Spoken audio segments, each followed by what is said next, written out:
Bonjour et bienvenue à toi dans cette nouvelle vidéo sur le thème de la sauvegarde de justice, donc le thème des majeurs protégés. La sauvegarde de justice est l'une des protections qui est proposée par le Code civil pour protéger les majeurs qui ont des problèmes soit mentaux, soit physiques, et c'est pourquoi c'est une notion fondamentale, notamment si tu es en première année de droit, mais attention, si tu passes le CRFPA, cette notion peut être également utile. Pour ce faire, nous verrons dans un premier temps les conditions de placement sous sauvegarde de justice, puis les effets de la sauvegarde de justice, et enfin la cessation de la sauvegarde de justice. Surtout, n'hésite pas à t'abonner à la chaîne YouTube, et c'est parti!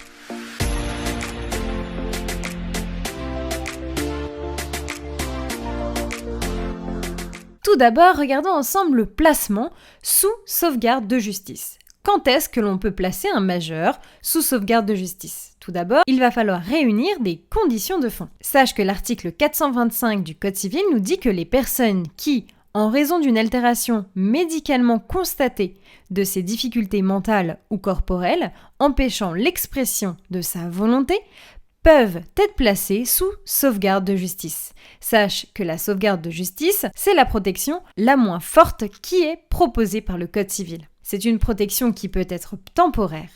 Elle a également des conditions de forme à respecter. En effet, tout d'abord, le juge peut prononcer cette sauvegarde de justice, bien évidemment, il est donc compétent et c'est l'article 433 du Code civil qui le régit. Toutefois, il va falloir présenter un certificat médical rédigé par un médecin. Mais attention, ce médecin est choisi sur une liste par le procureur. Sache qu'il n'y a aucun recours possible de la décision. D'autre part, la décision est mentionnée dans un registre spécial des majeurs protégés. Enfin, tu peux noter que la sauvegarde de justice peut également être prononcée par l'initiative d'un médecin lui-même. En effet, c'est l'article 434 du Code civil qui le régit. D'autre part, regardons ensemble les effets de la sauvegarde de justice. Tout d'abord, les actes accomplis par le majeur sont valables, mais attention, ils ont une fragilité.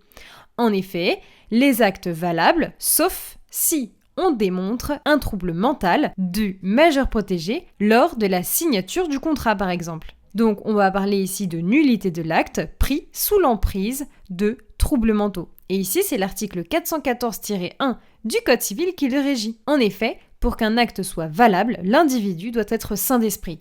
Donc si le majeur protégé n'est pas sain d'esprit lors de la conclusion de cet acte, alors on pourra frapper l'acte de nullité. Alors prouver l'insanité d'esprit n'est pas toujours chose facile. Toutefois, si la personne est déjà sous sauvegarde de justice, il ne sera pas très compliqué de prouver qu'il avait une faiblesse. Toutefois, si aucune mesure de sauvegarde de justice n'avait été mise en place, alors on peut faire un constat, par exemple, en allant voir un médecin. Alors, que se passe-t-il pour le patrimoine de l'individu ?